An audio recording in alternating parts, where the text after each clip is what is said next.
അസ്സലാമലൈക്കും. എൻ്റെ പേര് ഫാത്തിമ. ഞാൻ തെങ്ങണായിൽ നിന്ന് വരുന്നു. ഞാനൊരു സ്റ്റുഡൻ്റാണ്. എനിക്ക് എൻ്റെ ഒത്തിരി അമുസ്ലിം സുഹൃത്തുക്കളുണ്ട്. അപ്പം ഞാൻ ഖുർആൻ ഓതുമ്പോഴും ഞാൻ നമസ്കരിക്കുമ്പോഴും അവരെന്നോട് ചോദിക്കുന്ന ഒരു ചോദ്യമാണ്, അവരവരുടെ ദൈവത്തെ ഒരു ചിത്രത്തിലൂടെയെങ്കിലും കണ്ടിട്ടുണ്ട്, എന്നാൽ ഞാൻ അങ്ങനെയൊന്നും കണ്ടിട്ടില്ല. പിന്നെ എന്തിൻ്റെ അടിസ്ഥാനത്തിലാണ് ഞാൻ ഈ മതം വിശ്വസിക്കുന്നതെന്നാണ്. എനിക്ക് ഈ ചോദ്യത്തിന് പെട്ടെന്നൊരു ഉത്തരം പറയാൻ വളരെ ബുദ്ധിമുട്ടാണ്. ഞാൻ എങ്ങനെ അവരോട് ഉത്തരം പറയണമെന്ന് എന്നെ ഒന്ന് പറഞ്ഞ് മനസ്സിലാക്കാമോ?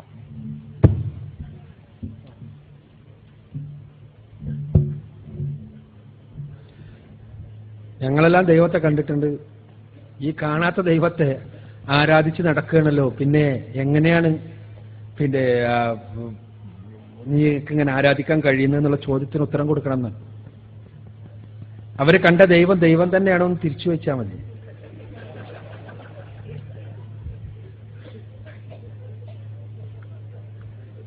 കാരണം അവരാരെങ്കിലും കണ്ട ദൈവം ദൈവമാണ് എന്നതിന് അവർക്ക് എന്തുറപ്പുള്ളത്? മാത്രമല്ല, അവരുടെ വേദഗ്രന്ഥങ്ങളിൽ എടുത്തൊന്ന് പരിശോധിച്ച് നോക്കാൻ പറയാ. അവിടെയെല്ലാം പറയുന്നത് ഇക്കണ്ടതൊന്നും ദൈവമല്ല എന്നാണ്. ഇപ്പൊ ഹിന്ദു സുഹൃത്താണ് നിങ്ങളോട് പറഞ്ഞതെങ്കിൽ ഹിന്ദുവായ സുഹൃത്തിനോട് പറയാ കേനോപനിഷത്തും തുറന്നു നോക്കാൻ.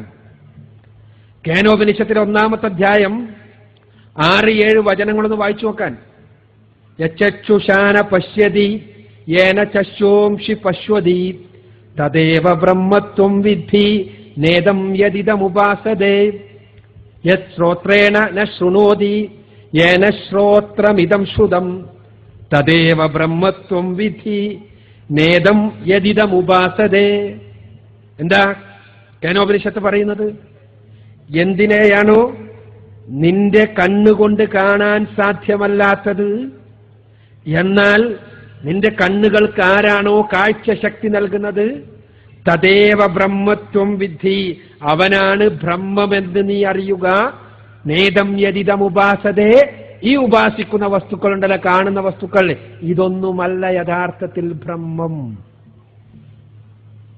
യത് ശ്രോത്രേണ ന ശൃണോതി, എന്തുകൊണ്ടാണോ എന്തിനെയാണോ നിനക്ക് കേൾക്കാൻ സാധ്യമല്ലാത്തത്, എന്നാൽ കേൾവിശക്തി നൽകുന്നത് ആരാണോ, തദേവ ബ്രഹ്മത്വം വിദ്ധി, അവനാണ് ബ്രഹ്മമെന്ന് നീ മനസ്സിലാക്കുക. നേദം യദിദമുപാസതേ, ഈ നീ ഉപാസിക്കുന്ന വസ്തുക്കളിലെ അതൊന്നും ബ്രഹ്മമല്ല. അപ്പോൾ കേനോപനിഷത്ത് പറയുന്നതനുസരിച്ച് ഈ ചിത്രങ്ങളിലുള്ളതൊന്നും തന്നെ ബ്രഹ്മമല്ല, ദൈവമല്ല.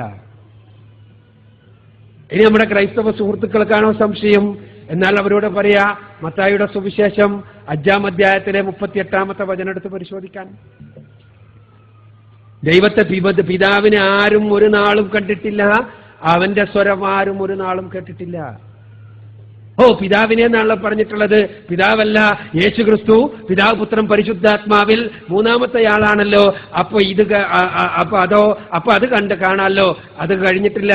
യോഹന്നാന്റെ സുവിശേഷം 1-ാം അധ്യായത്തിലെ 18-ാമത്തെ വചനത്തിൽ യോഹന്നാൻ പറയുന്നു, ദൈവത്തെ ആരും ഒരു നാളും കണ്ടിട്ടില്ല. ദൈവത്തെ യോഹന്നാനാണ് യോഹന്നാന്റെ സുവിശേഷം എഴുതുന്നത്.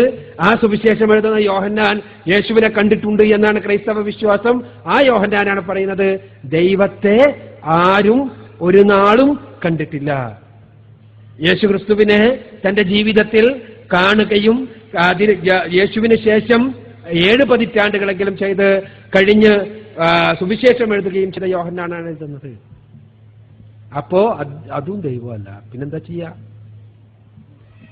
ഇവിടെ പ്രശ്നം നമ്മുടെ ഈ കാഴ്ചയിലേക്ക്, നമ്മുടെ ഇന്ദ്രിയങ്ങളിലേക്ക് പരിമിതിപ്പെടുത്താൻ കഴിയുന്ന ഒരു ശക്തിയാണ് സ്രഷ്ടാവായ തമ്പുരാൻ എന്ന് നിങ്ങൾ വിശ്വസിക്കുന്നുണ്ടോ?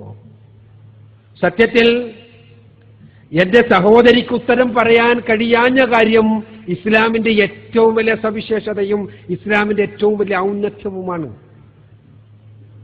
ഈ ചിത്രങ്ങളിൽ ഒതുങ്ങുന്ന, ഫോട്ടോകളിൽ ഒതുങ്ങുന്ന ഏതെങ്കിലും സവിശേഷതകളുള്ള ഏതെങ്കിലും ആളുകളെയല്ല, ഫോട്ടോകളിൽ ഒതുങ്ങാൻ സാധ്യമല്ലാത്ത ഈ പ്രപഞ്ചത്തിൽ പോലും ഒതുങ്ങാൻ സാധ്യമല്ലാത്ത ഈ പ്രപഞ്ചത്തെ മുഴുവനും സൃഷ്ടിച്ച് പരിപാലിക്കുന്ന തമ്പുരാൻ, അവനെയാണ് നാം ആരാധിക്കുന്നത്.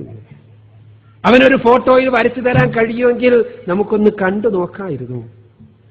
സഹോദരിയോട് തിരിച്ചു ചോദിക്കുക, ഒരു ഫോട്ടോയിൽ വരച്ചു തരാൻ പറ്റുമോ? ഈ പ്രപഞ്ച സൃഷ്ടാവിനെ ഫോട്ടോയിൽ വരക്കാൻ ആർക്ക് കഴിയും? ഒരു ചിത്രത്തിൽ ഒതുക്കാൻ ആർക്ക് സാധിക്കും? ആരാണ് ഈ പ്രപഞ്ചത്തിന്റെ സൃഷ്ടാവ്?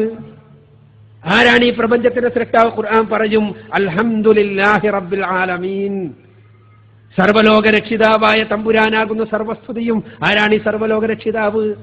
നമ്മളെ ഈ പ്രപഞ്ചം, ആ പ്രപഞ്ചത്തിലെ ഭൂമിയിൽ നമ്മൾ ജീവിക്കുന്നു. ഈ പ്രപഞ്ചം എത്ര വലുതാ? അറിഞ്ഞെടുത്തോളമുള്ള ഫിസിക്സിന്, ആസ്ട്രോഫിസിക്സിന് 10,000 കോടി ഗാലക്സികൾ അറിയാം. 10,000 കോടി ഗാലക്സികൾ. ആ ഓരോ ഗാലക്സിയിലും 10,000 കോടിയോളം നക്ഷത്രങ്ങൾ.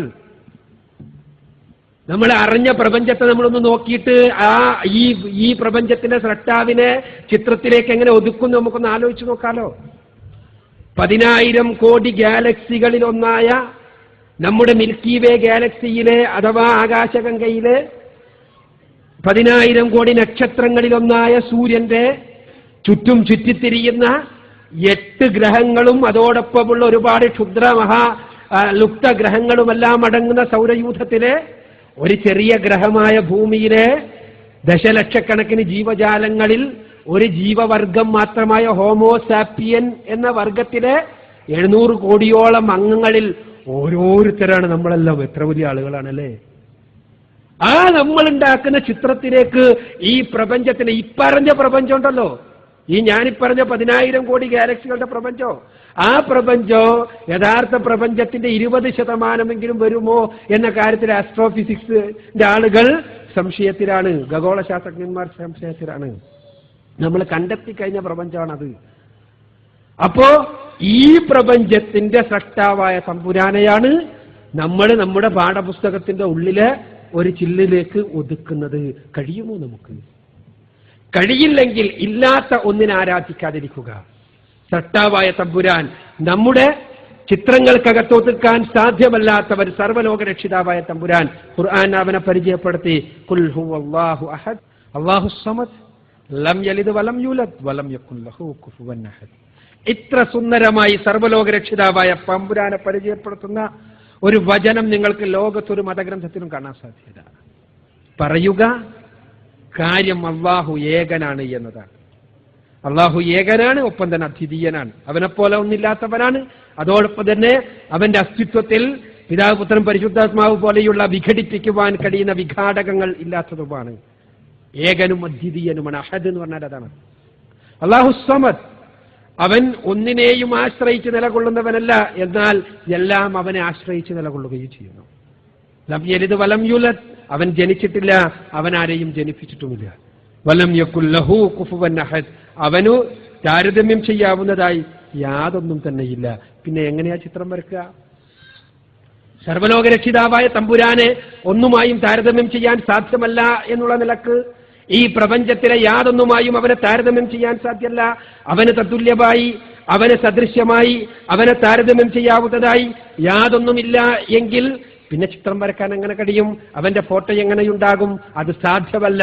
ഇത് വേദഗ്രന്ഥങ്ങളെല്ലാം പറയുന്നത്. അതുകൊണ്ട് തന്നെ സർവ്വലോക രക്ഷിതാവായ തമ്പുരാനെ ആരാധിക്കാൻ ചിത്രമോ ഫോട്ടോവോ അതല്ലെങ്കിൽ മറ്റേ എന്തെങ്കിലുമോ വേണം എന്ന് പറയുന്ന വാദത്തെ ഇസ്ലാം നിരാകരിക്കുന്നു. അവനെ സൃഷ്ടാവായ തമ്പുരാനെ അവന്റെ നാമഗുണവിശേഷണങ്ങളിലൂടെ മനസ്സിലാക്കി അവന്റെ ആ ഉജ്ജ്വലതയും അവന്റെ ശക്തിയും മനസ്സിലാക്കി അവനെ ആരാധിക്കുക എന്ന് ഇസ്ലാം മനുഷ്യരോട് ആഹ്വാനം ചെയ്യുന്നു.